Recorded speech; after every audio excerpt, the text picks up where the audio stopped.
It began with a call, not for land, but for faith. Across continents, two worlds stood apart, different beliefs, different cultures. One city, at the center of it all, Jerusalem. To some, it was sacred. To others, it was theirs. And soon, thousands began to move. Not just soldiers, but people, leaving everything behind to fight for something they believed in. But this was not one war. It was many, fought over years, across lands, between worlds that could not understand each other. On History Before Us, before we begin, make sure to subscribe. This is the story of the Crusades, a war between worlds. Before the Crusades, there was a world divided, yet connected in ways that were not always visible. Across Europe, life moved slowly. Small kingdoms, scattered power, limited reach. People lived close to the land, close to their faith, and close to the authority that guided their daily lives. The church was not just a place of worship. It was structure. It was guidance. It was influence that reached into every part of society. Kings ruled, but belief united. And belief was powerful. To the east, another world existed, stronger in many ways, more organized, more connected. The Islamic world had expanded rapidly, creating networks of trade, knowledge, and cities that were far more advanced than much of Europe at the time. At the center of this world stood Jerusalem, a city unlike any other, sacred to Christians, sacred to Muslims, sacred to Jews, a place where belief was not abstract, but physical, where faith was tied to land, to stone, to history itself. For centuries, access to Jerusalem had been possible. Pilgrims traveled. Routes remained open. Despite differences, there was movement. But over time, the situation changed. New powers rose in the east. The Seljuk Turks. They expanded into regions that had once been more stable, more open. Their presence shifted the balance. Routes became less secure. Tensions increased. Control became uncertain. In Europe, stories began to spread. Not always accurate, not always clear, but powerful. Accounts of pilgrims facing difficulty, of holy places under threat, of a world that was no longer accessible, whether fully true or shaped by distance and fear. Those stories mattered, because they reached people who already believed deeply. And when belief meets uncertainty, it begins to move. At the same time, the Byzantine Empire, which stood between these worlds, faced its own challenges. Once strong, once dominant, it had begun to weaken. Territory had been lost. Pressure increased from the east. And in that pressure, it did something significant. It asked for help. The Byzantine emperor reached out to the West, not for a massive war, not for a movement, but for support, soldiers, assistance, a way to stabilize what was being lost.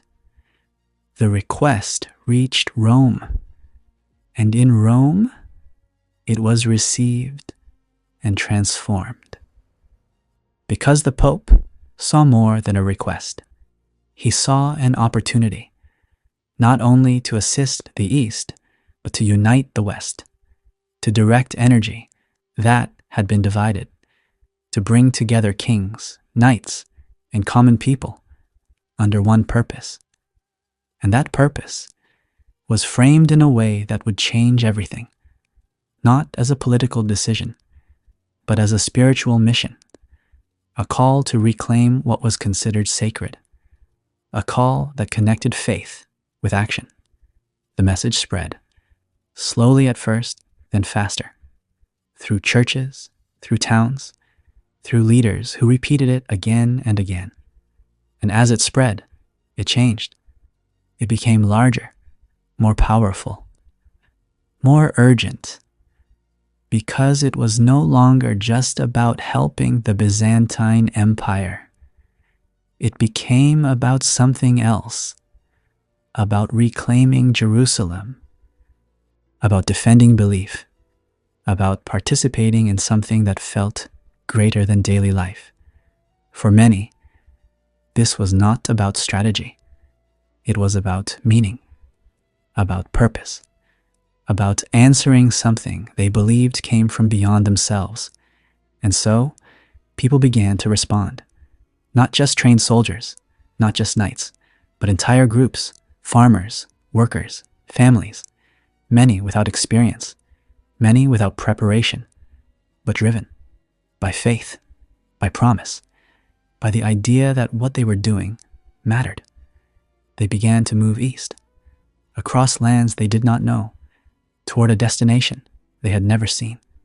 The journey was long, difficult, uncertain. Supply was limited. Conditions were harsh, and many were not ready for what they would face. Because the idea of the crusade and the reality of it were not the same. The early movements, often called the People's Crusade, were unstructured, driven by emotion more than organization. Groups moved without coordination, without unified leadership. And as they traveled, problems appeared, shortages, conflicts, mistakes. Some groups never reached their destination. Others arrived weakened, unprepared for what came next, because the lands they entered were not empty. They were controlled, organized, defended. The Islamic world they faced was not unstructured. It had armies, leadership, experience, and it responded. The first encounters were not balanced. They were harsh, decisive, and often ended quickly. The unorganized groups from Europe could not match the structure they faced. Many were defeated, others scattered, and the reality of what this war would be began to become clear. This was not a journey. It was a conflict, one that required more than belief, more than movement. It required structure, leadership, strategy, and that is what came next. Because after the early waves, after the unprepared movements, the true crusading armies began to form. Knights, commanders, forces that were trained, organized, and ready. They prepared differently, moved with coordination, planned their routes, understood that what lay ahead was not symbolic. It was real. The first major crusade, in its organized form, was about to begin. And with it, the conflict between worlds would move from idea to reality. The first organized crusading armies did not move as one. They moved in waves. Different leaders, different groups, different routes, all heading toward the same distant objective, Jerusalem. But reaching it was not simple. The journey from Europe to the eastern Mediterranean was long and dangerous. Armies crossed unfamiliar lands, negotiated with local rulers, and depended heavily on supplies that were never guaranteed. They passed through the Byzantine Empire first, a place that was supposed to be an ally. But even here, trust was uncertain. The Byzantine emperor had asked for help, but what arrived was larger than expected. Not small groups of soldiers, but entire armies, disciplined in some cases, but unpredictable in others. To maintain control, the emperor required something important, an oath. Crusader leaders were asked to swear loyalty and to promise that any land taken from the Seljuk Turks would be returned to Byzantine control. Some agreed, some hesitated, but most accepted because they needed support, supplies, guides, safe passage. And so, the Crusaders moved forward into Anatolia. The first major test came quickly. Nicaea, a fortified city under Seljuk control. Unlike the earlier unorganized movements, this was a coordinated siege. The Crusaders surrounded the city, cut off supplies, maintained pressure, and after time, the city fell, but not entirely to them. The Byzantines negotiated its surrender directly, taking control themselves. For the Crusaders, this created tension. They had fought, they had risked, and yet the result did not fully belong to them. It was a sign of something that would continue throughout the Crusades. Different goals, different expectations, all within the same movement. But there was no time to stop. The army moved deeper into Anatolia, across dry lands, difficult terrain, limited resources, heat, exhaustion, constant pressure. At Dorylaeum, they were attacked. A sudden strike by Seljuk forces, fast, mobile, designed to disrupt, to weaken, to break the Crusader momentum. The Crusaders held, barely at first, but then reinforcements arrived. The battle shifted. And once again, the Crusaders moved forward. It was not an easy victory, but it was enough, because momentum matters.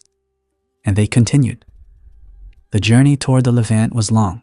Months passed. Losses increased, not only from battle, but from conditions, hunger, disease, fatigue. Many did not survive the march, but those who remained pressed on until they reached one of the most important cities of the campaign, Antioch, a massive city, strongly fortified, difficult to take. The Crusaders began a siege. But this siege was not quick. It lasted for months. The situation inside the Crusader camp became desperate. Food ran low, supplies disappeared, morale weakened. Because a siege does not only test the defenders, it tests those who surround them. Time became the enemy. And then, a break. Through negotiation or betrayal, the Crusaders found a way inside. The city fell, but the moment of victory did not last, because immediately the situation reversed. A Muslim relief army arrived, and now the Crusaders were inside the city, surrounded. What had been a siege became another. The defenders became the trapped. Conditions worsened. Hunger returned. Pressure increased. For a moment, it seemed as if everything would collapse.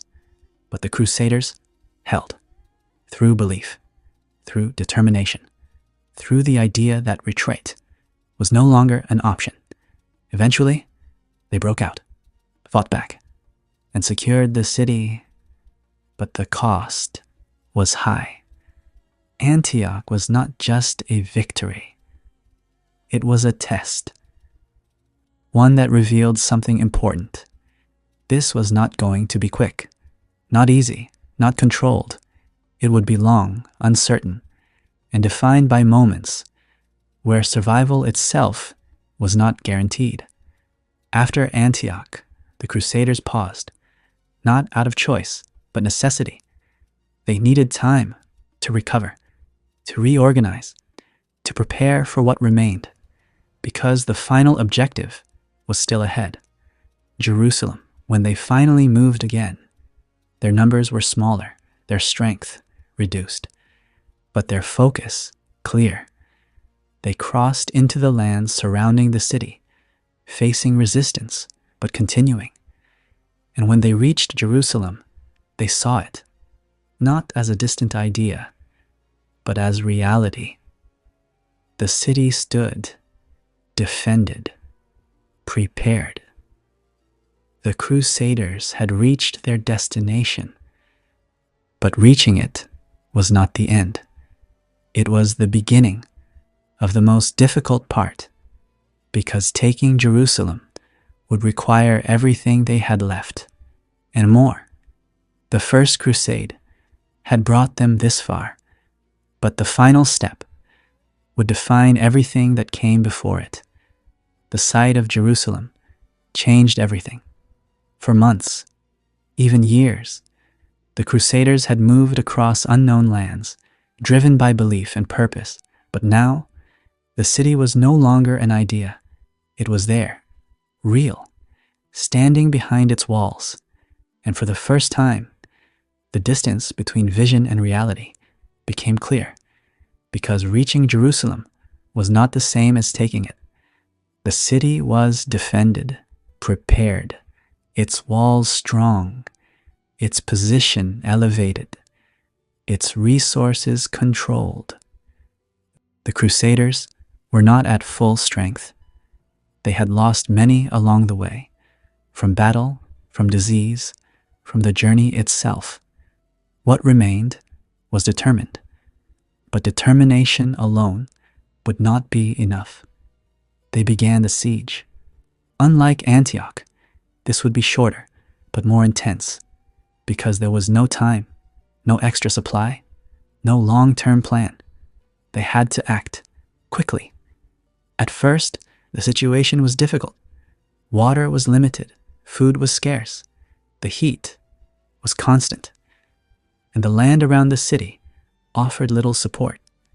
The Crusaders were exposed, tired, running out of options, but retreat was not considered, because for them, this was the moment, the purpose of everything they had endured. They began to build siege towers, structures designed to reach the walls, to overcome height with engineering. It required effort, time, coordination, and under constant pressure, they worked. The defenders responded. Attacks from the walls, fire, arrows, everything designed to stop the advance, because they understood that once the walls were breached, the city would fall. The first attempts failed. The towers struggled to reach. The attacks were repelled. Losses increased, and for a moment, the outcome seemed uncertain, but the Crusaders adapted. They repositioned, rebuilt, adjusted their approach, because in siege warfare, persistence matters. More than speed, more than strength.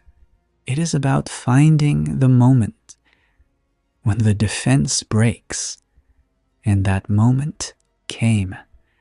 A tower reached the wall. Close enough, strong enough, and once a small group crossed, everything changed, because a breach, even a small one, can become something larger. The Crusaders entered.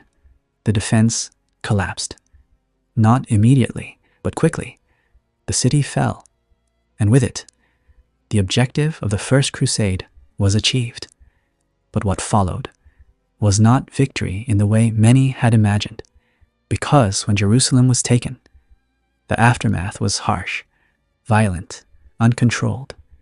The intensity of the siege, the years of struggle, the pressure that had built over time was released, and it left a mark, not only on the city, but on the history of the Crusades itself.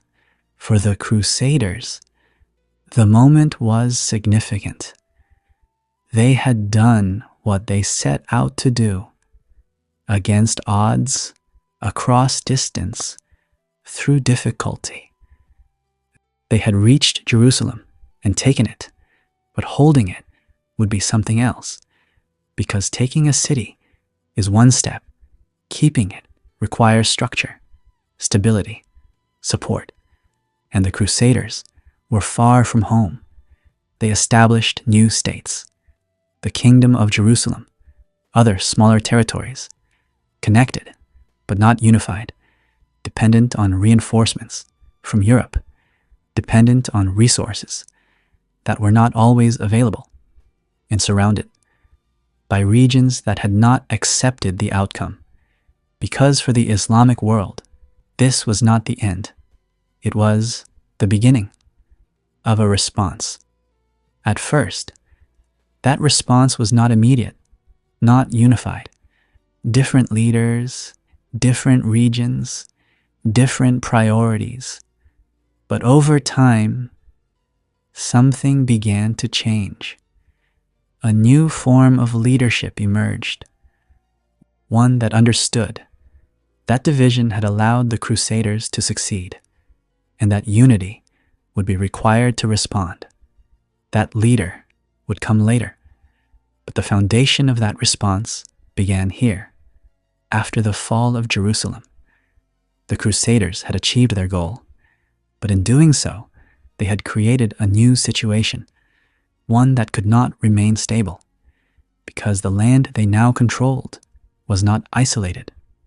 It was connected to trade routes, to cities, to people who had their own identity, their own beliefs, their own claim. And over time, that tension would grow because what had been taken would be challenged. The First Crusade ended with success, but that success did not bring peace. It created something else, a long conflict, one that would continue for generations, across different leaders, different armies, different moments in time, because Jerusalem was not just a city, it was a symbol, and symbols are never left uncontested. The Crusaders had arrived and changed the balance, but the balance was not finished shifting, and what came next would test everything they had built. After Jerusalem fell, there was no true peace, only a pause. The Crusaders had achieved what they set out to do. They had crossed continents, endured hardship, and taken the city they believed mattered above all others. But victory did not bring stability, because what they had created in the East was fragile. The Kingdom of Jerusalem, along with other Crusader states, stood far from Europe, isolated, dependent, surrounded by lands that had not accepted their presence. At first, they held. Fortifications were strengthened. Alliances were formed. Trade routes reopened. Life, in some ways, returned. But beneath that surface, pressure remained. Because the Islamic world had not disappeared. It had not accepted defeat. It had only been divided. Different rulers, different regions, different priorities. And as long as that division existed, the Crusader states could survive. But over time, that began to change. Leaders emerged who understood something important, that unity could reverse what had happened. And slowly, that unity began to form. One of the first to act on this understanding was Imad ad-Din Zengi. He was not a distant ruler. He was active, focused, determined to push back. In 1144, he captured Edessa, one of the Crusader states, the first to fall. And that moment shifted everything, because until then, the Crusades had been defined by success, by expansion, by control. Now, there was loss, and loss changes perception. News of Edessa reached Europe, and once again, a call was made, another crusade, the Second Crusade. But this time, the situation was different. The element of surprise was gone. The path was known, the resistance expected.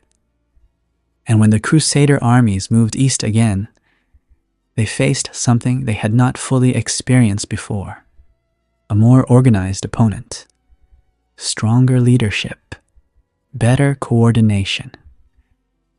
The campaign did not go as planned. Mistakes were made, decisions rushed. And instead of recovering what had been lost, the Crusaders failed. the Second Crusade ended without success, and that failure had consequences because it showed something clearly, that the Crusader States were not untouchable, that the balance had begun to shift. And in the years that followed, that shift continued. A new leader emerged, Salah ad-Din, known as the Saladin. He was not only a commander, he was a unifier. He brought together regions that had once been divided, created a stronger, more cohesive force, and focused on a single objective, Jerusalem. But unlike earlier leaders, he moved carefully, strategically. He did not rush into battle. He prepared, strengthened his position, waited for the right moment, and that moment came. In 1187, at the Battle of Hattin, the Crusader forces were drawn into open ground, exposed, without sufficient water, under pressure. Saladin used the environment, controlled movement, restricted options, and gradually, the Crusader army weakened until it broke.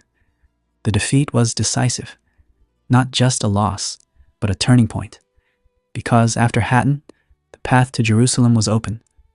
And this time, it was not the Crusaders advancing, it was Saladin. He moved toward the city, not with chaos, but with control. The siege began, but unlike the first time Jerusalem had fallen, this would be different, shorter, more measured, because the defenders knew their position and the outcome was already clear. Jerusalem surrendered, not through destruction, but through agreement. Saladin entered the city, and the moment marked a reversal. The city that had been taken was now lost, but the way it was taken was different, more controlled, less violent. And that difference became part of the story. Back in Europe, the reaction was immediate. Jerusalem had been lost, and once again, a new crusade was called, the Third Crusade, led by some of the most powerful figures in Europe. Richard the Lionheart, Philip II, Frederick Barbarossa. This was not a small movement. It was a major response, organized, focused, determined to reclaim what had been lost. The campaigns that followed were intense. Battles, sieges, negotiations. But Jerusalem remained out of reach. Despite victories, despite effort, the Crusaders could not take the city again. And in the end, an agreement was made. Access was allowed, but control remained with Saladin. The Third Crusade ended without achieving its main objective, and from that point forward, the Crusades began to change. They continued. More campaigns, more attempts, but the pattern was different, less decisive, more fragmented, because the world had shifted. The balance of power was no longer the same, and the idea of reclaiming Jerusalem became harder with each passing attempt. The Crusades had begun with a clear goal, a strong movement, a unified purpose, but over time, that clarity faded, replaced by complexity, by competing interests, by changing conditions. And in that change, the conflict continued, but it no longer followed the same path. Because once momentum is lost, it is difficult to regain. And what began as a war between worlds was becoming something else, something longer, more complicated, and far less certain. After the Third Crusade, the conflict did not end. It continued. But something had changed. The clarity that once defined the Crusades, the single purpose that had driven thousands to move across continents, began to fade. What had started as a unified movement was becoming more complex, more divided, more uncertain, because the world was no longer the same. In Europe, priorities shifted. Kings focused on their own lands. Conflicts within the continent demanded attention. Resources became limited. And without strong, unified leadership, the idea of another powerful crusade became harder to organize, but the desire did not disappear. Calls for new campaigns continued, and eventually, another crusade was launched, the Fourth Crusade, but this one would take a very different path. From the beginning, it was shaped by negotiation, by agreements with merchants, especially from Venice. Transport had to be arranged, ships prepared, costs calculated, because moving an army across the sea required more than belief. It required planning, money. And when the Crusaders could not fully pay for the ships, something changed. A deal was made, one that would redirect the entire campaign. Instead of moving directly toward the eastern Mediterranean, the Crusaders were asked to assist Venice in capturing a city, Zara, a Christian city, not part of the original objective, but part of the agreement, and so the Crusaders attacked it. A moment that revealed something important. The Crusades were no longer only about faith. They were becoming influenced by politics, by economics, by interests beyond the original purpose. But this was only the beginning. Another opportunity appeared in Constantinople, the capital of the Byzantine Empire, the same empire that had once asked for help, now caught in its own internal struggles. A chance was offered. Support a claimant to the Byzantine throne, and in return, receive resources, support, influence. The Crusaders accepted and moved toward Constantinople. What followed was unexpected. The city was attacked, not by enemies from the east, but by those who had once been allies. The siege was intense, the defense strong, but in the end, Constantinople fell. The city was taken, and unlike previous conquests, the aftermath was severe: looting, destruction, a shift that changed everything, because this was not Jerusalem. This was not the original objective. This was something else entirely. The Fourth Crusade had not reached its intended destination. It had turned inward, and in doing so, it weakened one of the most important Christian powers in the East. The Byzantine Empire never fully recovered, and that had long-term consequences. Because it removed a barrier, a stabilizing force between East and West. The Crusades continued after this, but they were different, less focused, less unified. Attempts were made to reach the Holy Land again, to reclaim Jerusalem, but success became rare. The Fifth Crusade targeted Egypt, seen as a strategic center, a way to weaken control over Jerusalem indirectly. At first, there were gains, cities captured, momentum building, but decisions were made that changed the outcome: delays, misjudgments, and eventually, loss. The campaign failed. The Sixth Crusade took a different approach, not through war, but through negotiation. Emperor Frederick II reached an agreement. Jerusalem was returned without a major battle, a rare moment, but one that did not last, because without strong military control, the city could not be held. And once again, it was lost. The pattern continued: attempts, short successes, followed by setbacks. The Seventh Crusade, led by Louis IX, again focused on Egypt. Again, early progress. Again, eventual defeat, capture, failure. And with each campaign, the strength behind the Crusades weakened, not suddenly, but gradually, because the conditions that had made the First Crusade possible no longer existed. Unity was gone, purpose was divided, resources were limited, and the opposition was stronger, more organized, more prepared. The Islamic world had adapted, learned, responded, and now held the advantage.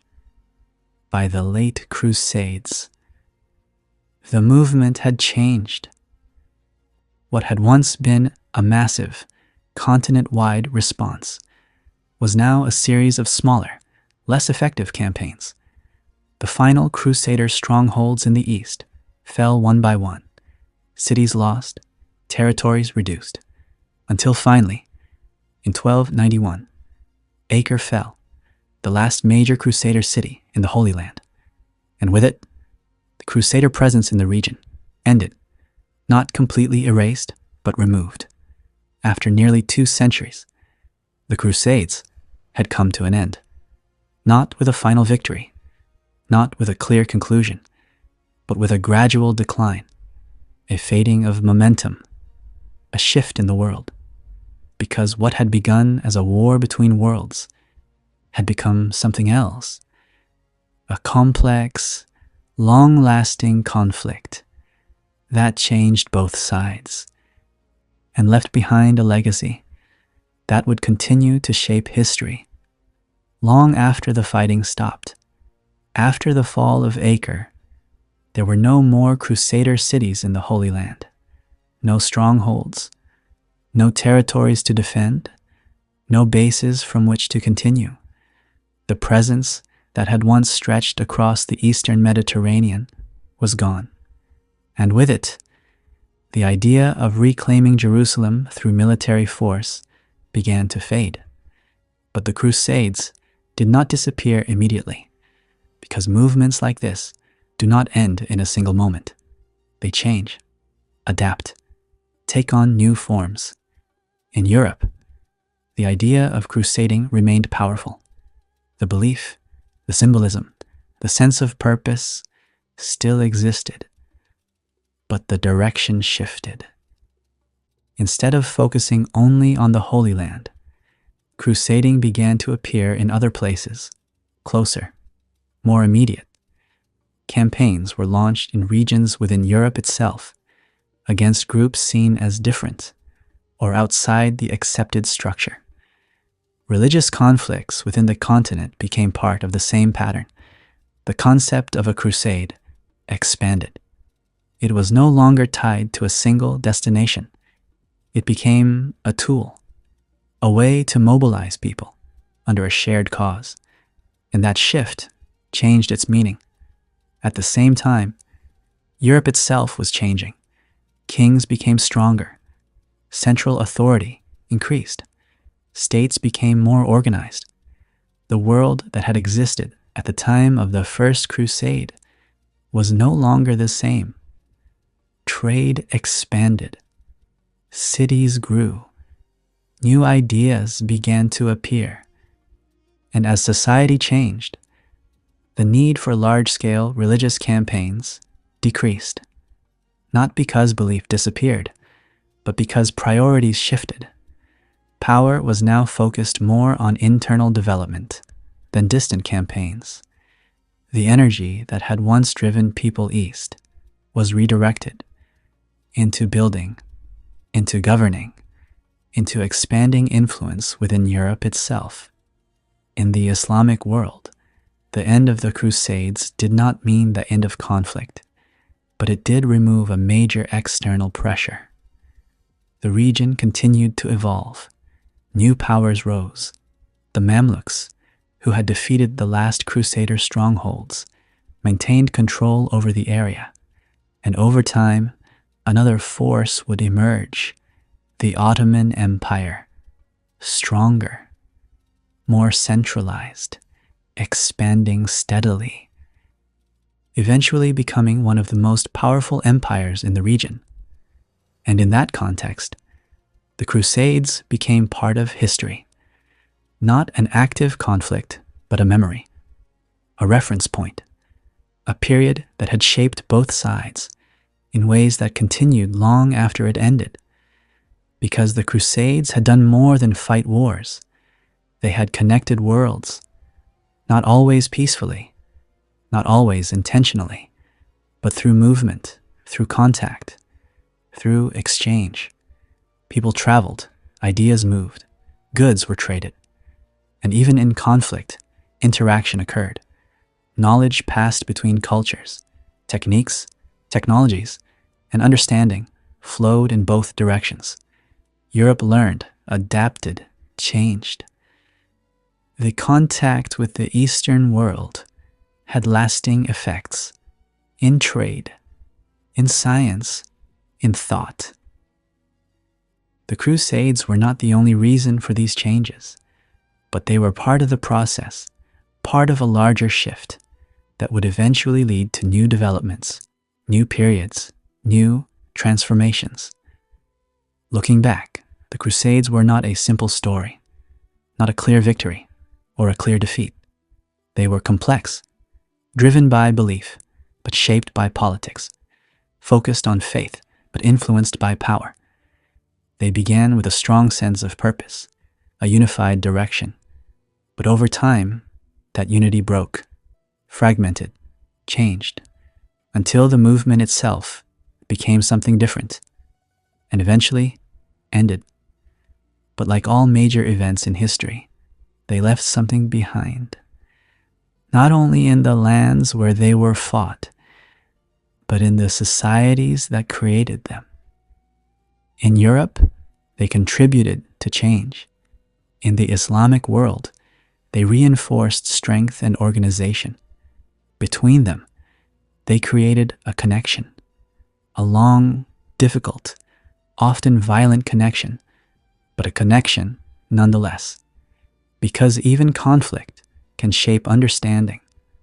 Over time, the memory of the Crusades evolved, retold, reinterpreted, viewed differently, depending on perspective.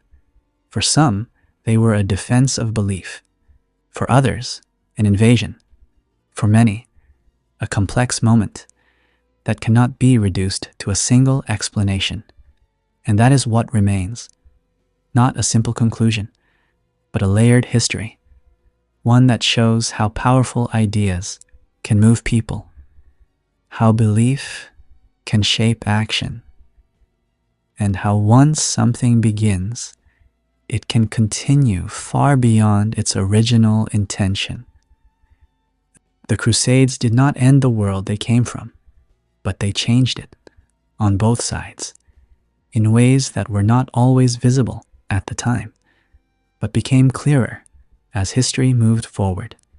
And in that sense, they are not only a story of the past, they are part of the process that shaped everything that came after. As the Crusades faded from the battlefield, they did not disappear from memory.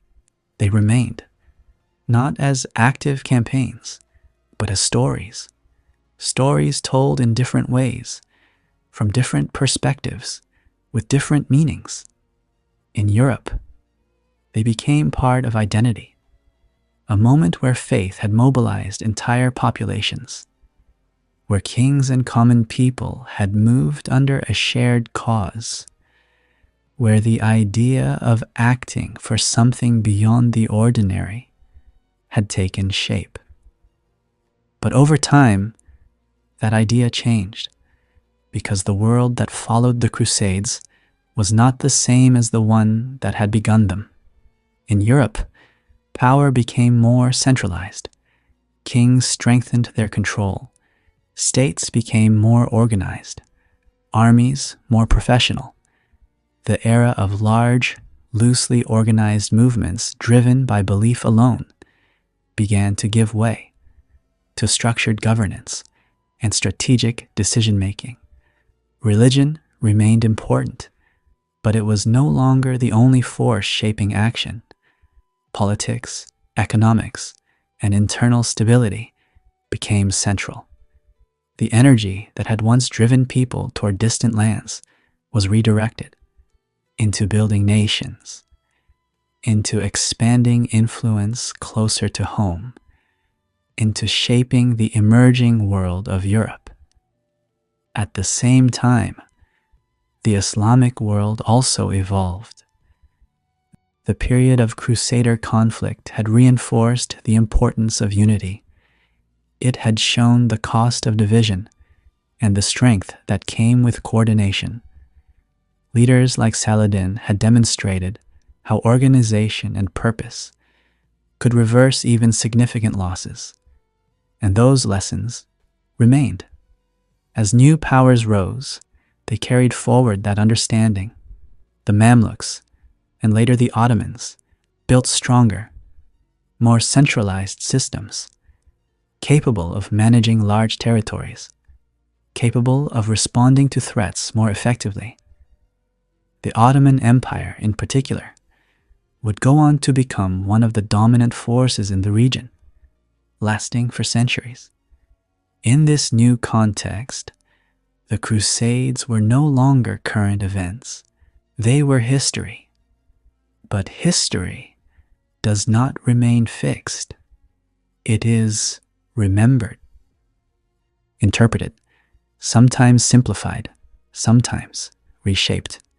In Europe, the Crusades were often seen as a moment of unity, a time when belief had brought people together. In the Islamic world, they were remembered as invasions, external forces entering lands that were not theirs. Both perspectives carry truth. Because the Crusades were not simple, they cannot be reduced to a single explanation.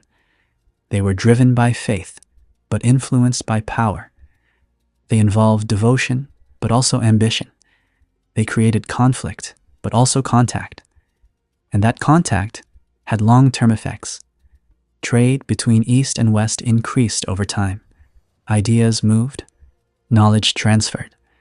Not always directly, not always immediately, but gradually.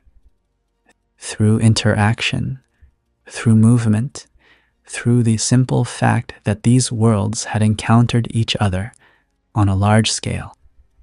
In Europe, this contributed to change, to growth in knowledge, to new ways of thinking, to developments that would eventually shape later periods, including the Renaissance. The Crusades were not the only cause of these changes, but they were part of the process, part of a larger shift that connected regions more closely than before, because even in conflict, connections are formed, and those connections continue long after the conflict ends. Looking at the Crusades from a distance, we see more than battles, more than campaigns. We see a turning point, a period where different worlds came into direct contact on a scale that had not happened before, a period where belief and power and movement combined to create something complex, something that cannot be understood from one side alone, because the story exists in multiple directions, from Europe to the East, from the Islamic world to the West, each experiencing the same events in different ways and carrying those experiences forward into the future. That is what remains. Not a clear ending, but a legacy, a set of lessons about how belief can move people, how conflict can reshape regions, and how history is rarely simple. The Crusades began as a call, a single moment that spread across continents. But what followed was far more complex, and the effects lasted far longer than anyone at the beginning could have imagined. Because once something of that scale begins, it does not end quickly. It becomes part of the world, part of its structure, part of its memory. And in that sense, the Crusades are not just a story of the past. They are part of the process that shaped the world we know today. As the centuries moved forward, the Crusades became something different. Not a living conflict, but a memory carried through generations. A memory that did not remain unchanged. Because history is not only about what happened, it is about how it is remembered. In Europe, stories of the Crusades were retold again and again, sometimes as acts of faith, sometimes as moments of courage, sometimes as examples of unity. The image of knights traveling east, fighting for a sacred purpose, became part of cultural identity. But those stories were not always complete.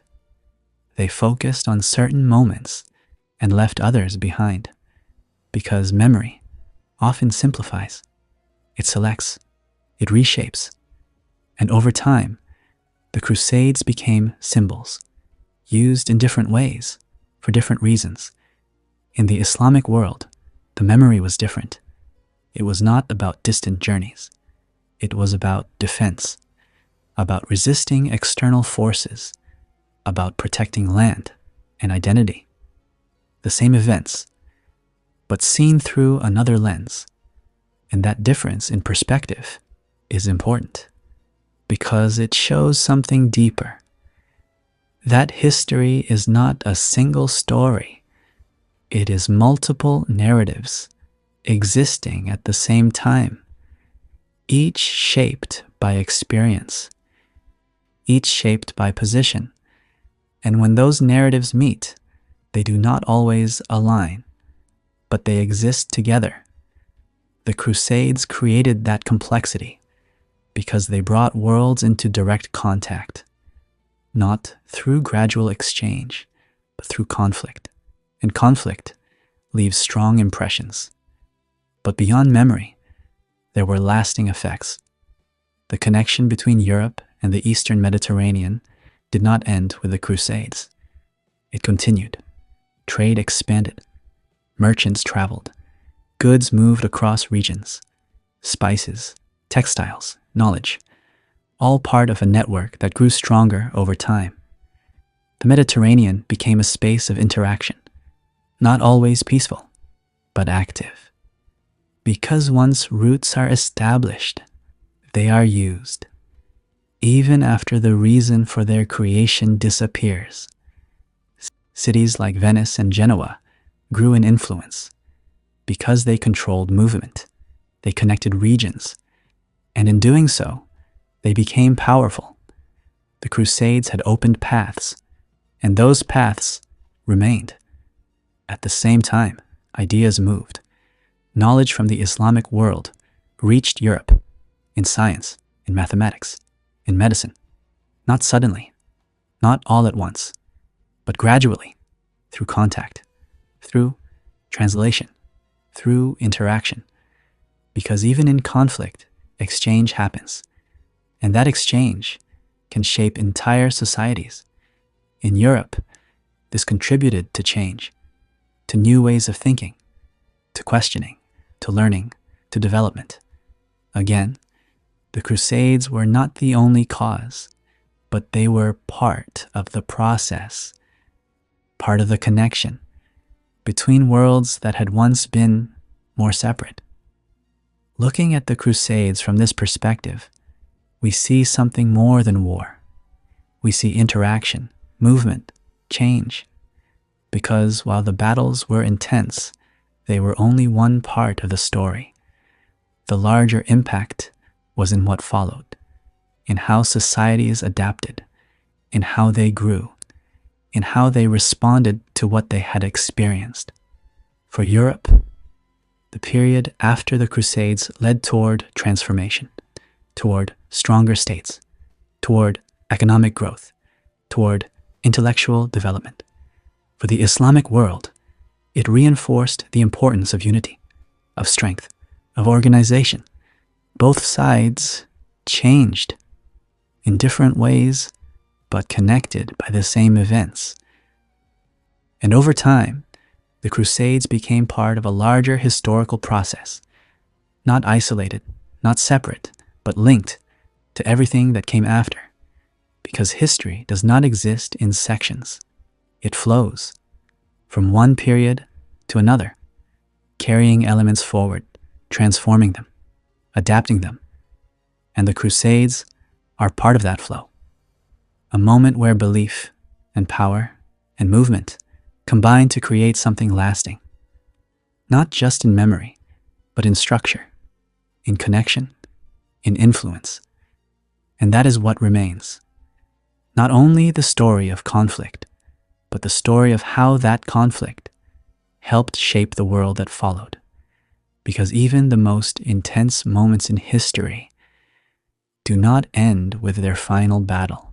They continue in ways that are not always visible, but are always present for those who look closely enough. As the memory of the Crusades settled into history, its effects continued to unfold quietly across generations, not through armies moving across continents, but through changes that were less visible, yet deeply lasting. Because what had been set in motion could not simply stop. In Europe, the experience of the Crusades had changed how people saw the world. Before, the horizon had been limited, local, regional, focused on immediate surroundings. But after centuries of movement, of travel, of contact with distant lands, that horizon expanded. People became more aware of what existed beyond their borders, of other cultures, other systems, other ways of living. And that awareness changed thinking. Trade became more important, not just for survival, but for growth. Routes that had been used during the Crusades became part of larger networks, connecting cities, regions, and eventually continents. Goods moved, spices, silk, knowledge, all part of an expanding exchange. And with trade came wealth. Cities grew. Merchants gained influence. New social structures began to form. The old system, based purely on land and local authority, began to shift, because power was no longer tied only to territory. It was tied to movement, to connection, to access. And that shift would shape the future of Europe. At the same time, the role of the church began to change, not disappear, but transform. The Crusades had shown its power, its ability to mobilize entire populations. But they had also shown its limits, because not every campaign had succeeded. Not every promise had been fulfilled. And over time, questions began to appear, quiet at first, then more open, about authority, about decisions, about the relationship between belief and action. These questions would not fully emerge until later periods, but the foundation was already there. In the Islamic world, the effects were different, but just as significant. The Crusades had reinforced the importance of unity, of strong leadership, of coordination across regions, because it had been division that allowed the initial Crusader success, and unity that had reversed it. That lesson remained. It shaped how later powers organized themselves, how they responded to threats, how they maintained control. The rise of the Ottoman Empire would reflect this understanding: a centralized system, strong leadership, effective administration, built to manage large territories and to respond quickly, something that had been tested during the Crusades and refined afterward. Between Europe and the Islamic world, a complex relationship developed. Not only conflict, but interaction. Trade continued. Diplomatic contact increased.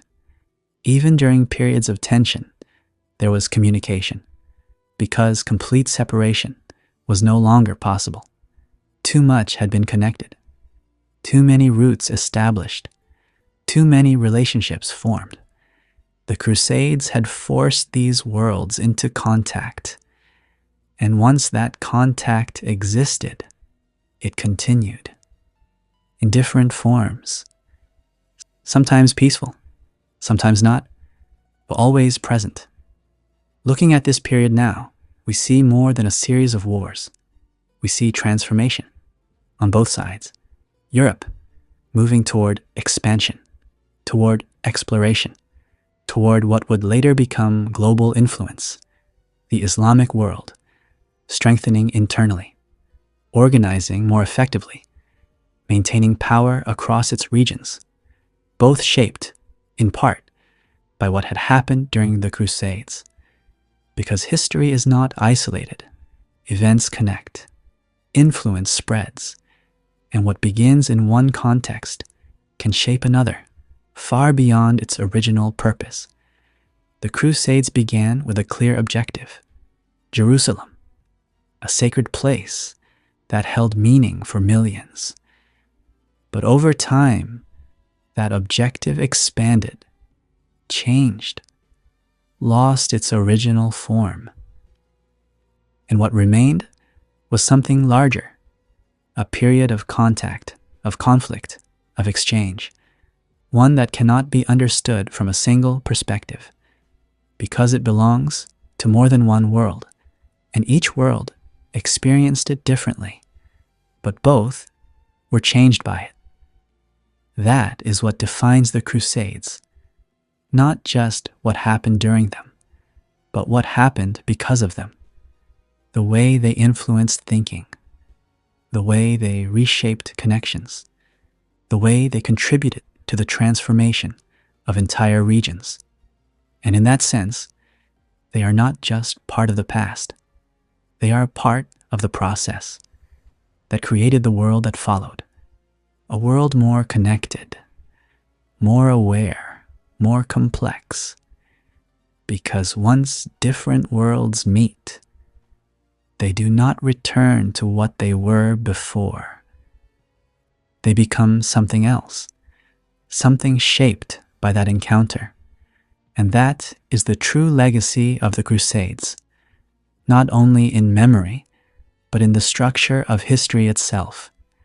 As the centuries moved further away from the Crusades, their presence in the world did not fade completely. It changed form. What had once been a series of military campaigns became part of how societies understood themselves and each other. In Europe, the Crusades were no longer something to organize, but something to remember. Stories of distant lands, of long journeys, of battles fought under a shared belief became part of culture, not always in detail, not always with accuracy, but with meaning. Because memory often focuses on what feels important, rather than what was complex. For many, the Crusades represented devotion, a moment where faith had driven action on a massive scale. For others, they represented conflict, a reminder of violence, of struggle, of loss. And over time, these different interpretations existed side by side, because history is not fixed. It is shaped by who tells it and how it is told. In the Islamic world, the memory of the Crusades also remained, but it was framed differently, as resistance, as defense, as a period where external forces entered lands and were eventually pushed back. The figure of Saladin became central, not only as a military leader, but as a symbol of unity, of strength, of the ability to respond and restore balance. These memories, on both sides, continued to evolve, passed through generations, retold, reinterpreted, reshaped. And as they did, they influenced how later periods understood the past. But beyond memory, there were deeper effects, long-term changes that were not always visible, but continued to shape the world. The increased connection between Europe and the Eastern Mediterranean did not disappear. Trade routes remained active. Merchants continued to move.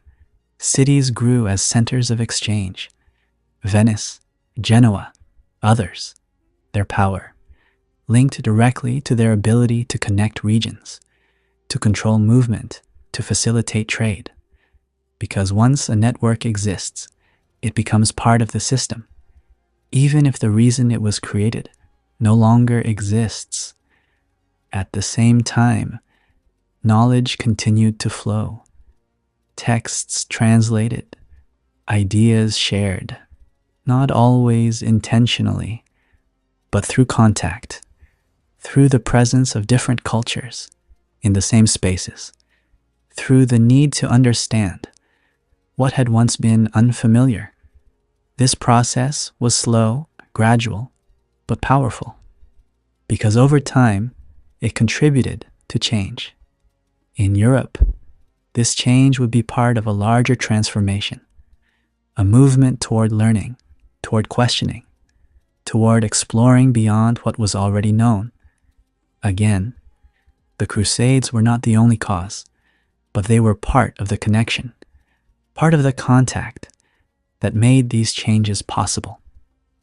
In the Islamic world, the lessons of the Crusades remained: the importance of unity, of strong leadership, of coordinated response. These ideas influenced how later states organized themselves, how they maintained power, how they responded to challenges, because experience shapes strategy. And the experience of the Crusades was not forgotten. Over time, new conflicts emerged, different from the Crusades, but connected in deeper ways. The expansion of the Ottoman Empire, the shifting balance between East and West, the ongoing interaction between regions that had once faced each other directly. The world continued to change, but the patterns remained, because once systems interact, they do not fully separate again. They remain connected through trade, through culture, through memory. Looking at the Crusades now, we see something that goes beyond their original purpose. We see a moment where belief, power, and movement combine to create lasting change, not always positive, not always clear, but real. And that is what history often is: not simple, not one-sided, but layered, complex, made of multiple perspectives existing at the same time. The Crusades are part of that complexity, a period where different worlds met, not gradually, but suddenly. And in that sudden contact, everything shifted. Because once you see something different, once you encounter another world, you cannot return to what existed before in the same way. That is the deeper impact, the change in perception, the expansion of awareness, the understanding that the world is larger, more complex, and more connected than it once seemed. And in that understanding, the Crusades continue, not as battles, but as influence. As part of the process that shaped how the world sees itself today. As time continued to move forward, the Crusades became more distant, not forgotten, but no longer part of immediate reality. They settled into history, into memory, into interpretation, and as they did, their meaning continued to change, because each generation looks at the past differently. In Europe, the Crusades were often remembered through stories of courage, of sacrifice, of journeys taken for a higher purpose. These stories were repeated, simplified, shaped into something that could be understood easily.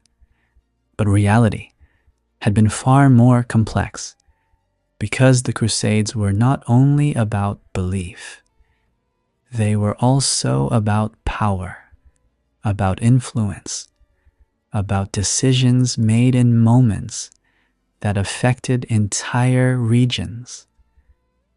And as time passed, that complexity became harder to see. In the Islamic world, the memory remained tied to defense, to resistance, to the idea of protecting land, identity, and belief. The same events, but understood through a different experience. And between these two perspectives, a distance remained, not physical, but interpretive, because history is not just what happens. It is how it is remembered, and how it is remembered can shape what comes next. But beyond memory, there was something else, a long-term shift in how the world functioned, because the Crusades had connected regions that had once been more separate, and once that connection existed, it continued. Trade routes expanded, not only across the Mediterranean, but further, linking Europe to Asia through networks that became more active over time. Goods moved, ideas moved, people moved, and with movement came change. In Europe, this contributed to transformation. Cities became more important, trade increased, knowledge expanded. A new sense of possibility began to emerge, not immediately, not all at once, but gradually, because change at this scale takes time. The Crusades were one part of a larger process, a process that would eventually lead to exploration, to expansion, to new connections across the world. Because once people understand that distant lands exist, they begin to move toward them, not always for the same reasons, but with the same effect, expansion. In the Islamic world, the experience of the Crusades reinforced different ideas: the importance of unity, the need for strong leadership, the value of organization in the face of external pressure. These ideas shaped how later powers developed, how they structured themselves, how they responded to challenges. Because the lessons of history do not disappear, they remain, even when the context changes. Over time, the direct impact of the Crusades faded, but their indirect influence continued in systems, in relationships, in the way different regions interacted. And that is often how history works. The immediate events capture attention, but the lasting effects shape the future. Looking back, the Crusades cannot be defined by a single outcome. They were not simply victories or defeats. They were a process, a long, complex, evolving interaction between worlds, one that changed both sides in different ways, at different speeds, but with lasting impact. Because once something of that scale begins, it creates movement, and movement does not stop easily. It continues in new forms, in new directions, in ways that are not always obvious, but always present. And that is what remains. Not only the memory of the Crusades, but the changes they set in motion, the connections they created, the transformations they contributed to. Because history is not only about what ends, it is about what continues. And the Crusades, in many ways, never truly ended. They became part of the world that followed. When the last campaigns faded and the final strongholds were gone, the Crusades did not leave behind a single, clear ending. They left behind layers, layers of memory, layers of consequence, layers of change that would continue long after the battles had stopped. Because events like this do not disappear. They settle into the structure of history. In Europe, the world that had once sent thousands east was no longer the same. The long journeys, the contact with distant lands, the experience of something larger than local life had changed how people saw their place in the world. Before, the horizon had been close. After, it expanded. And with that expansion came movement. Not only armies, but merchants, travelers, thinkers. The idea of going beyond became more possible, more real, because it had already been done. Trade routes that had once supported Crusader movement became part of larger systems, carrying goods, connecting cities, building networks that would grow stronger over time. And through those networks, something else moved: knowledge. Ideas that had developed in the Islamic world found their way into Europe, in mathematics, in medicine, in philosophy. Not all at once, not directly, but gradually, through translation, through contact, through the simple fact that these worlds had interacted. And over time, this contributed to change, to growth in learning, to new ways of thinking, to a shift that would eventually lead into what came next. But the Crusades were not only about Europe. In the Islamic world, the impact was also significant. The experience of external invasion had reinforced the need for unity, for strong leadership, for organized response. The success of leaders like Saladin had shown what was possible when division was replaced with coordination. And those lessons remained. They influenced how later states were built, how they maintained control, how they responded to threats, because experience becomes part of strategy. Over time, new powers rose: the Mamluks, then the Ottomans, each building on what had been learned, each shaping the region in new ways. And in that evolving world, the Crusades became part of the past, but not a distant one. A recent memory, a reference point, something that had to be understood in order to move forward.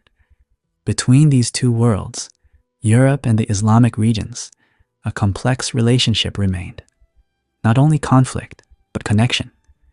Trade continued. Diplomacy existed. Even during periods of tension, there was interaction. Because once contact is established, it is difficult to undo. The Crusades had created that contact, not gently, not gradually, but directly. And once it existed, it continued. In different forms, in different contexts, but always present. Looking at the Crusades now, we see something that goes beyond their original purpose. They began with a clear objective: Jerusalem, a sacred place that held meaning for millions. But over time, that objective expanded, changed, lost its original simplicity, and what remained was something larger, a period of transformation, a moment where different worlds were forced into contact, where belief and power and movement combined to create lasting change. Because that is what history often is: not a single event, but a process, a series of actions that lead to consequences that continue long after the original cause is gone. The Crusades are part of that process. They show how powerful ideas can mobilize people, how conflict can reshape regions, and how even after the fighting ends, the effects remain in systems, in relationships, in the way the world understands itself.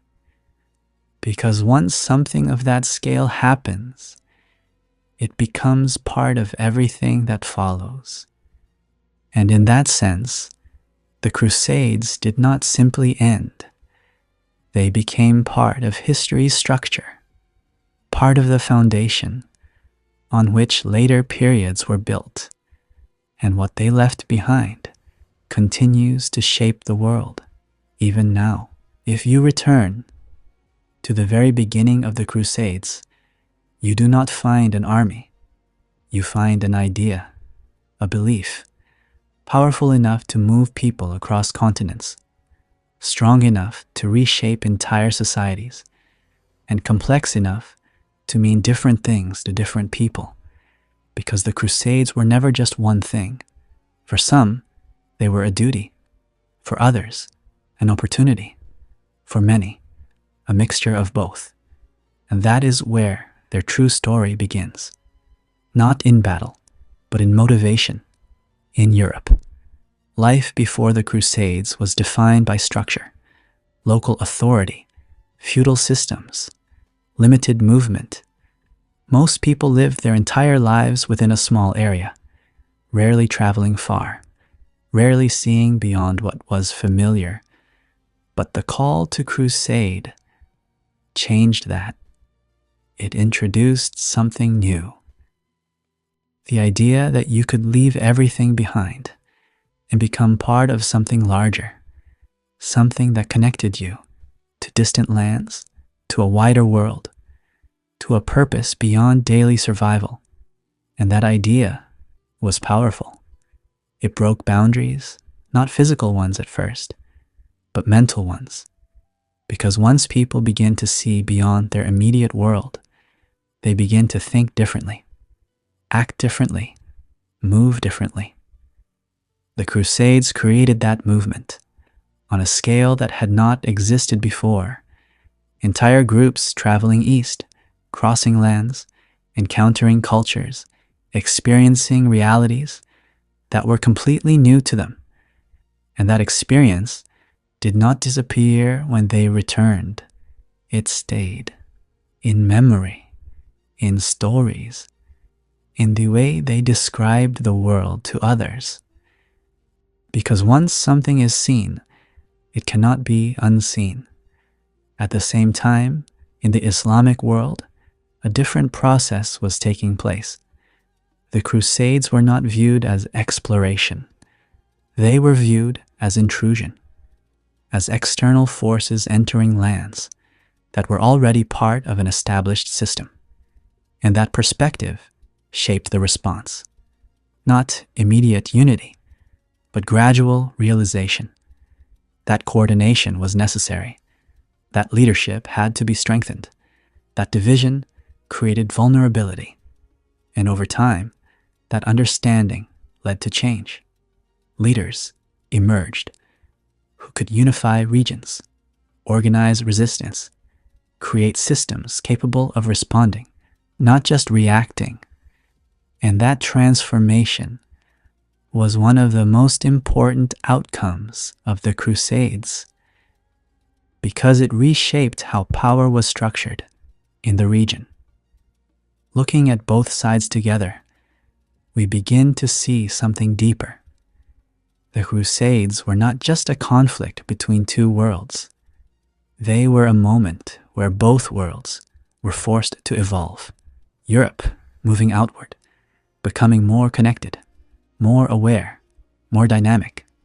The Islamic world moving inward, in a sense, strengthening structure, reinforcing unity, adapting to external pressure.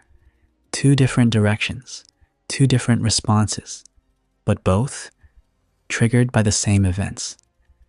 And that is what makes the Crusades important. Not only what happened during them, but what happened because of them. Because history is not only about action, it is about reaction, about how societies respond to change, and how that response shapes the future. The Crusades began with a clear objective, but they ended with something far more complex, a network of consequences, some visible, others not, some immediate, others unfolding over centuries. And when we look at them now, we do not see a simple story. We see layers of belief, of power, of movement, of transformation.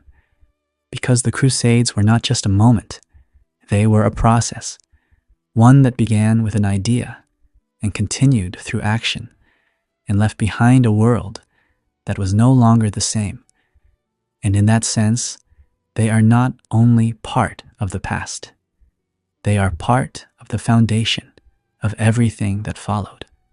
A reminder that even a single idea, when carried by enough people, can change the course of history, not instantly, not completely, but over time, in ways that are not always clear until we look back and see how far everything has moved.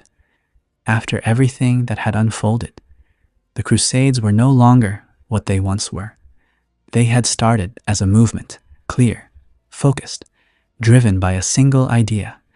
But now, that idea had stretched, changed, and fragmented. What remained was not unity, but complexity. In Europe, the calls for new crusades still appeared, but they did not carry the same weight, not the same urgency, because the world had changed. Kings were no longer only concerned with distant lands. They were building power at home, strengthening their own kingdoms. Wars were fought, but closer, more controlled, more political, and less driven by a single shared belief. The energy that had once pushed people across continents was being redirected into structure, into governance, into shaping a new kind of world.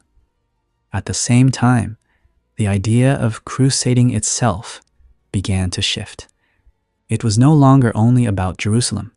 It became something broader, used in different contexts, applied to different conflicts, sometimes far from its original meaning, because once an idea becomes powerful, it can be reused, reshaped, redirected. And that is what happened. The crusade became a concept, not just a campaign. And in that transformation, its original form began to fade. In the East, the situation was different. The Islamic world had adapted.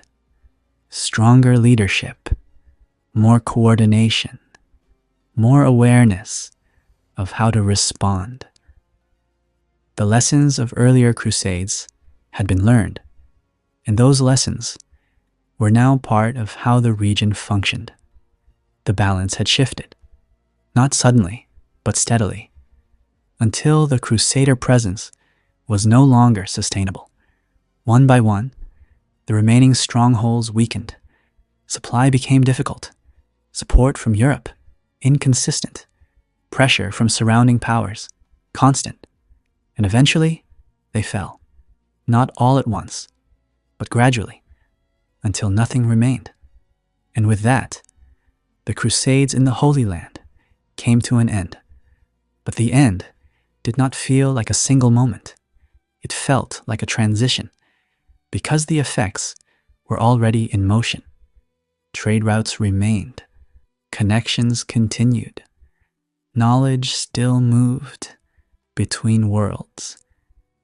Because once those connections are created, they do not disappear. They evolve. Looking at this moment, we see something important, that what began as conflict had created contact, and that contact had created change on both sides in ways that were not always visible, but deeply real. Europe was no longer isolated. The Islamic world was no longer divided in the same way. Both had adapted. Both had changed because of what had happened between them. And that is where the story continues.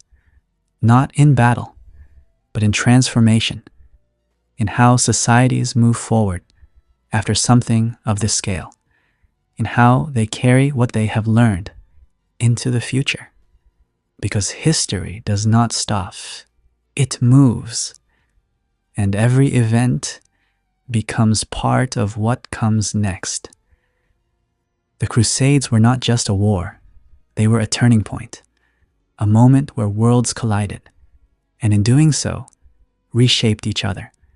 And even as the campaigns ended, that reshaping continued, quietly, gradually, but permanently, because once something changes at that level, it cannot return to what it was before. It becomes something new, and that is where the story is heading, toward a world that would carry these changes into the next phase of history, a world more connected, more complex, and more shaped by what had just taken place. And this is only the continuation. What came after was not silence. It was movement, not of armies, but of ideas, of systems, of changes that had already begun and could no longer be reversed. Because by the time the Crusades had faded, the world they had helped shape was already transforming. In Europe, something was building, slowly at first, almost unnoticed, but steady. The expansion of trade, the growth of cities, the rise of merchants, all began to shift the balance of power, no longer held only by kings or land, but by connection, by movement, by access to resources, and the ability to move them. The Mediterranean, once a boundary, became a bridge, a space of exchange, of interaction, of continuous movement between regions that had once been separated. And that movement created opportunity. Venice, Genoa, other cities grew powerful, not because of armies, but because of trade, because they controlled the routes, the connections, the flow of goods and ideas, and through them, Europe became more connected to the wider world. At the same time, knowledge continued to spread, not through conquest, but through contact. Texts translated, ideas shared, concepts that had developed in the Islamic world entered Europe, in mathematics, in medicine, in philosophy, and over time, they influenced thinking, changed perspectives, opened new possibilities.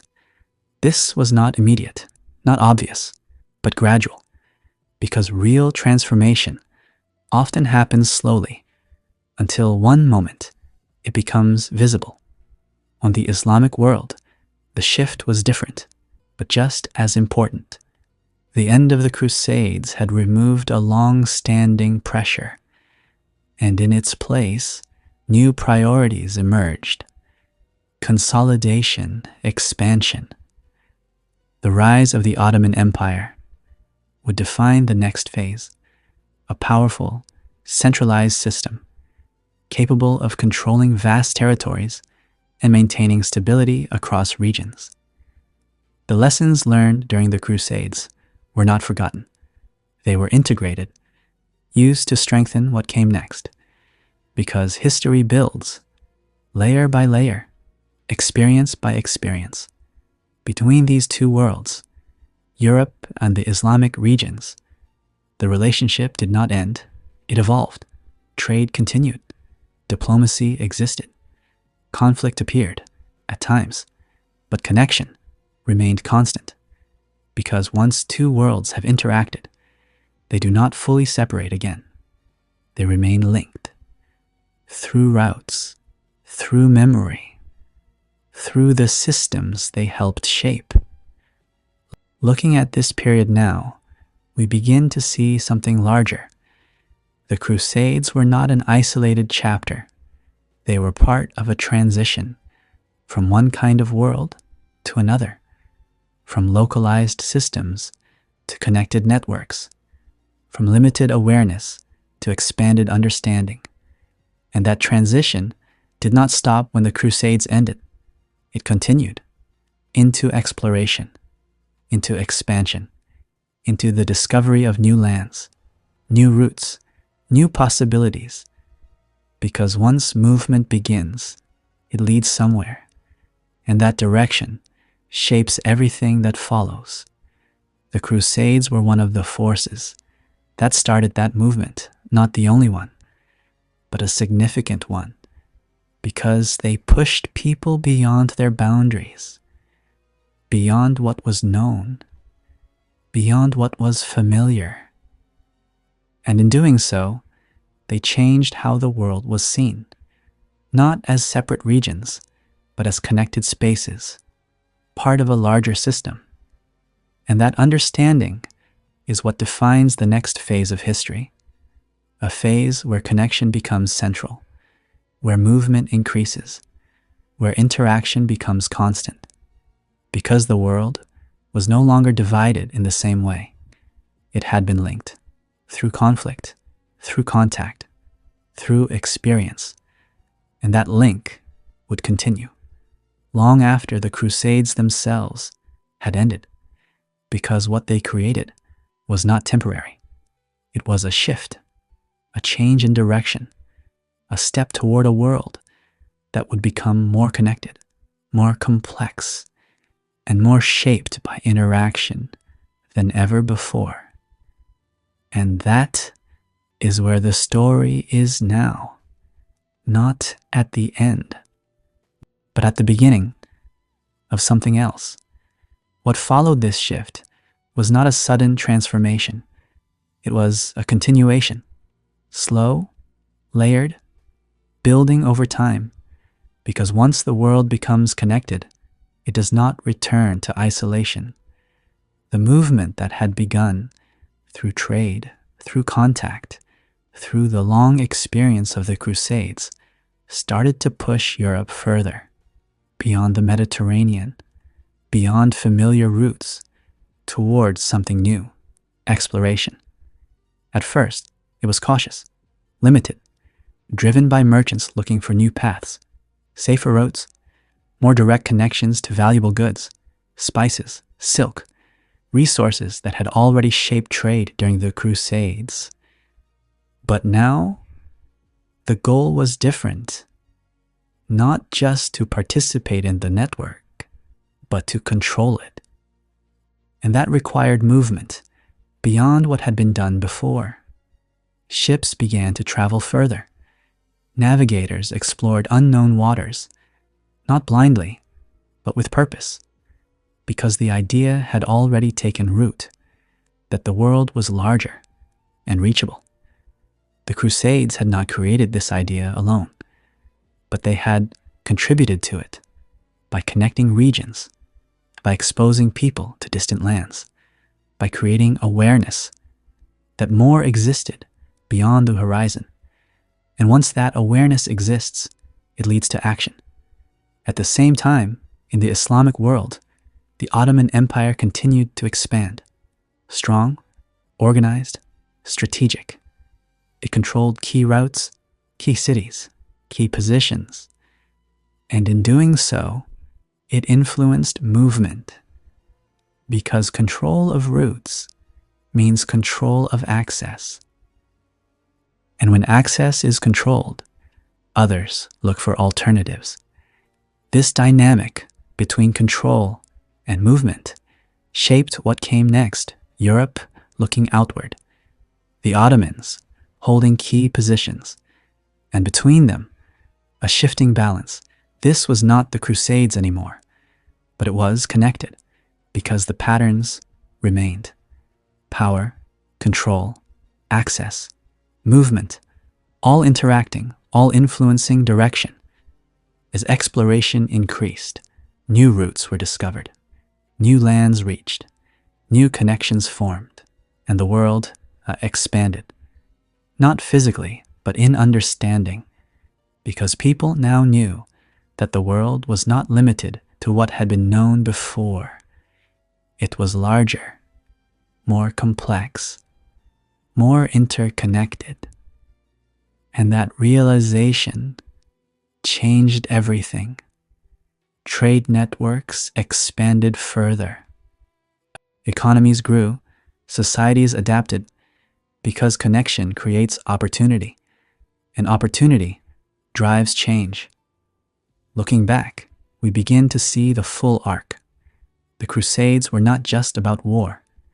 They were part of a chain, a sequence of events that contributed to a larger transformation, from a world of separate regions to a world of interaction, from limited awareness to expanded perspective. And that transformation did not end. It continued into exploration, into expansion, into the formation of new systems. That would define the modern world, because once movement begins, it leads forward, even if the original reason is no longer present. That is how history works. Events connect, influence spreads, and what begins in one context can shape another, far beyond its origin. The Crusades were one of those beginnings. Not the only one, but a significant one. Because they forced contact, they created movement. They introduced complexity, and that complexity became part of the world that followed. Now, the focus was no longer on a single city, not on Jerusalem, but on the world itself, on roots, on connections, on understanding how to move across distances that had once seemed impossible. And in that shift, we see something important, that history does not stay in place. It moves from one phase to another, carrying elements forward, transforming them, adapting them, and in doing so, creating something new.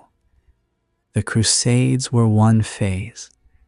What came after was another, but they are connected, part of the same process, part of the same movement, and that movement continues because the world is always changing, always expanding, always building on what came before. And this is simply the next step. By the time this next phase unfolded, the world no longer resembled the one that had first answered the call to crusade. The center of gravity had shifted, not to a single city, not to a single belief, but to movement itself, to roads, to connections, to the ability to reach beyond what had once been distant. Because once exploration begins, it accelerates.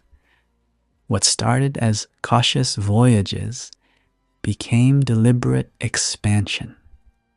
Nations began to compete, not for Jerusalem, but for access, for control of trade, for influence over routes that connected continents. Portugal moved along the African coast. Spain looked west, beyond the known world. And when new lands were reached, the scale of everything changed. The world was no longer just Europe, and the Eastern Mediterranean, and the Islamic regions. It was global, connected in ways that had never existed before. And this transformation reshaped everything. Trade expanded beyond previous limits. Goods moved across oceans. Ideas traveled between continents. And with this expansion, power shifted, because those who controlled movement controlled influence. The old routes through the Eastern Mediterranean remained important, but they were no longer the only paths. New connections reduced dependence on older systems, changed balance, created new centers of power. And in that change, the legacy of the Crusades became part of a much larger story, not as an active force, but as a contributing factor, because they had helped open the world, not physically, but mentally. They had shown that movement across vast distances was possible, that different worlds could be reached, encountered, understood, and that understanding made future exploration easier, more acceptable, more expected. At the same time, the Ottoman Empire reached its height, a powerful system controlling key regions, linking East and West, strong administration, effective military, a structure capable of managing complexity. And once again, we see the pattern. Large systems, wide territories, the challenge of control across distance, the same challenge that had existed during the Crusades and even before. Because some patterns in history repeat, adapted to new contexts, but fundamentally similar. Power expands, systems form, connections grow, and eventually, new pressures emerge. The world that followed the Crusades was not simpler. It was more complex, more connected, more dynamic, because once connections exist, they multiply. Trade leads to interaction. Interaction leads to understanding. Understanding leads to change. And change reshapes everything. Looking at this period, we begin to see how the Crusades fit into a larger flow, not isolated, not separate, but part of a transition from a regional world to a global one. A world where distance matters less, where movement becomes constant, where interaction defines structure. And that shift continues into modern times, into systems that still rely on connection, on trade, on communication across distance, because the foundations were laid long ago, layer by layer, event by event. The Crusades were one of those layers, one of those moments where different worlds collided, and in doing so, created something new, something that would continue to evolve long after the original conflict had ended. Now, the story is no longer about a single place, not about Jerusalem, not about one region. It is about the world and how it became connected, how it expanded, how it continues to change. Because history does not stop. It moves forward, always building on what came before, always creating something new. And what we see now is the result of that movement, a world shaped by connection, by interaction, by the long chain of events that began with moments like the Crusades and continued far beyond them. And this is still not the end, only another step in a story that continues. When you follow the line far enough, past the battles, past the empires, past the centuries of change, you begin to see something else, not just events, but patterns. Because what the Crusades set in motion was not only conflict, it was connection. And that connection continued to grow. Long after the original purpose had disappeared, the world that emerged after this long transformation was no longer divided in the same way. Distances still existed, but they mattered less. Routes connected continents. Trade linked distant societies. Ideas moved faster, further, more freely. And with that movement came a new kind of world, one defined not only by territory, but by interaction. Because once systems become connected, they begin to influence each other. Economies depend on one another. Cultures exchange elements. Knowledge spreads across boundaries. And over time, these interactions shape how the world functions. Looking back, the Crusades were one of the moments that accelerated this process. Not by design, not intentionally, but through consequence. They forced contact. They created movement. They broke the sense of isolation that had defined earlier periods. And once that isolation is broken, it cannot be restored, because awareness remains, understanding expands, and the idea of a connected world becomes real. At the same time, new challenges emerged. because connection does not only bring opportunity, it brings complexity, competition, conflict in new forms, not always through war, but through influence, through control of routes, through access to resources, through the ability to shape systems across distance. The patterns remain, only the forms change. Power is still contested, regions still compete, systems still evolve, but now on a larger scale, because the world is no longer regional, it is global. And that shift is one of the most important outcomes of the long process that included the Crusades. From a world of separate spheres to a world of interaction, from limited awareness to shared influence. And in that transformation, we see the continuation of history, not as isolated events, but as a flow, each moment leading into the next, each period shaping what follows. Because nothing stands alone, everything is connected, through time, through structure, through consequence. The Crusades were one point in that flow, one moment where belief and movement and conflict combine to create lasting change. But they are not the end of the story. They are part of it, a link in a chain that continues into the present, into the systems we live within, even now. Because the idea of a connected world did not appear suddenly. It was built gradually through events like these, through contact, through exchange, through the movement of people and ideas. And that process is still happening every day in different forms, but with the same foundation, connection.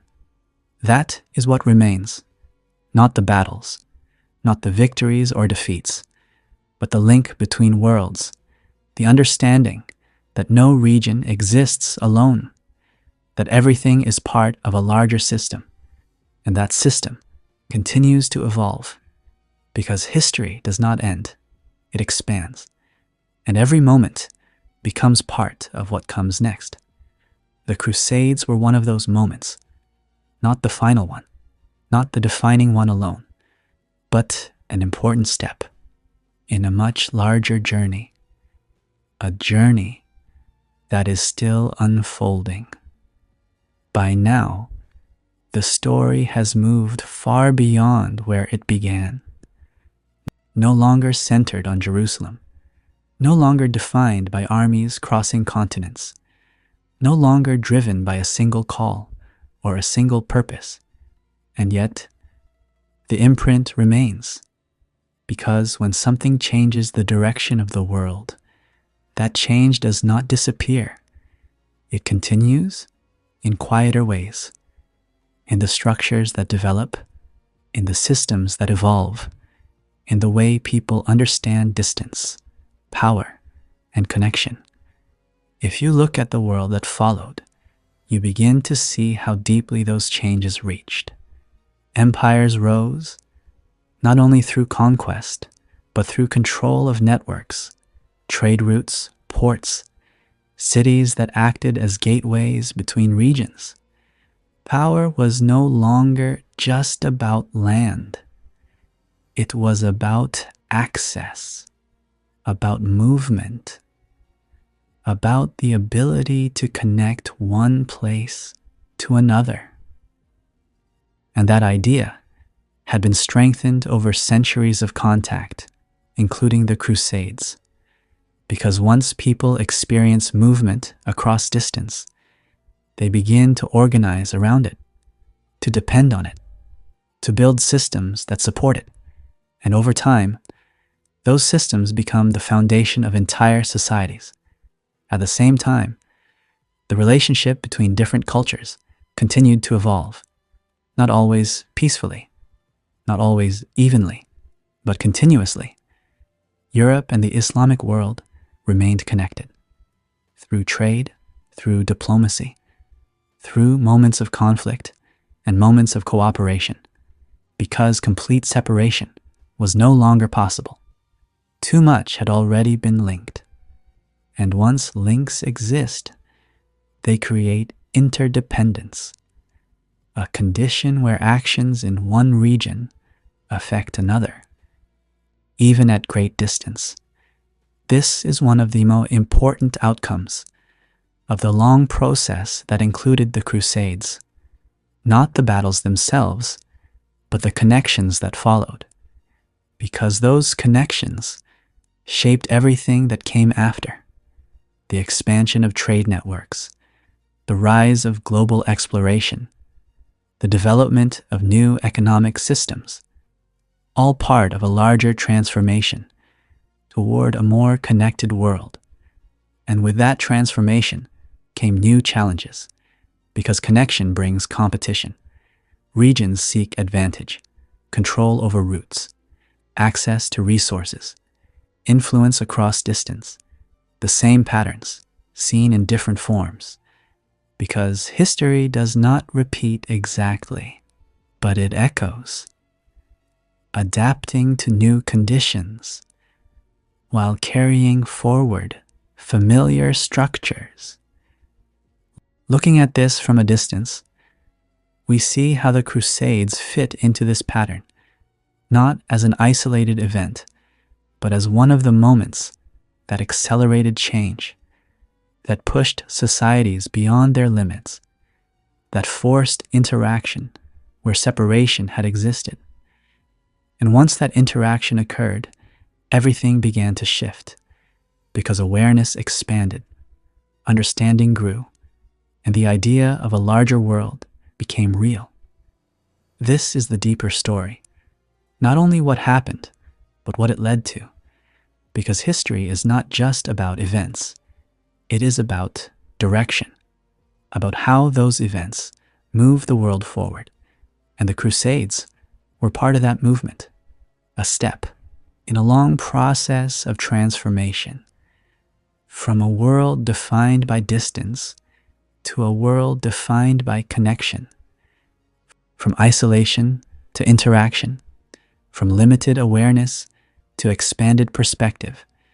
And that transformation continues, even now, in the systems we rely on, in the networks that connect us, in the way the world functions as a whole. Because once the direction changes, it does not return to what it was before. It continues, adapts, expands, and becomes something new. The Crusades were one of the forces that helped set that direction, not alone, but significantly. And understanding them is not only about understanding the past, it is about understanding how the world became what it is, a system of connections, of interactions, of constant movement. And this is still part of that story, not the end, but another step in a journey that continues. In the end, what remains is not the war, not the banners raised over distant walls, not the victories claimed, nor the defeats remembered. What remains is the direction it gave to the world. Because the Crusades were never only about Jerusalem. They were about movement, about what happens when belief becomes action, and action spreads across continents, changing everything it touches. They began with a single idea, a call that moved thousands across lands they did not know toward a purpose they believed in. And for a time, that purpose was clear, focused, unifying. But over time, the world around it changed, and so did the Crusades. They became more complex, more influenced by power, by politics, by interests that went beyond belief, until the original clarity began to fade, and what remained was something different, a long period of contact between worlds that had once been separate, a connection that could not be undone. Because once two worlds meet, they change. Not instantly, not completely, but permanently. Europe changed. It Its understanding of the world expanded. Its connections grew. Its systems evolved. The Islamic world changed. It strengthened internally, adapted its structures, refined its ability to respond to external pressure. Both sides moved forward in different ways, but shaped by the same experience. And that is the true legacy of the Crusades.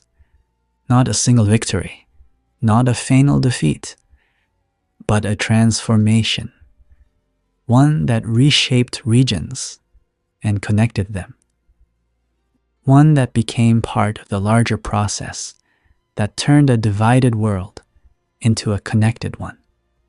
Because history does not move in isolation. Events link together, moments build on each other, and what begins in one place can shape everything that follows. The Crusades were one of those moments, a turning point in a long chain of change. And when we look back, we do not just see what happened, we see what it created. The movement, the connection, the shift from separation to interaction, because that shift is still with us. In every system that connects regions, in every exchange that crosses distance, in every interaction between cultures, the world we know today is built on those connections, layer by layer, over time. And the Crusades are part of that foundation. So the story does not end with the last battle or the last city. It continues in everything that came after, in the world that was shaped by what began so long ago, because in the end, it was never just a war, it was a beginning.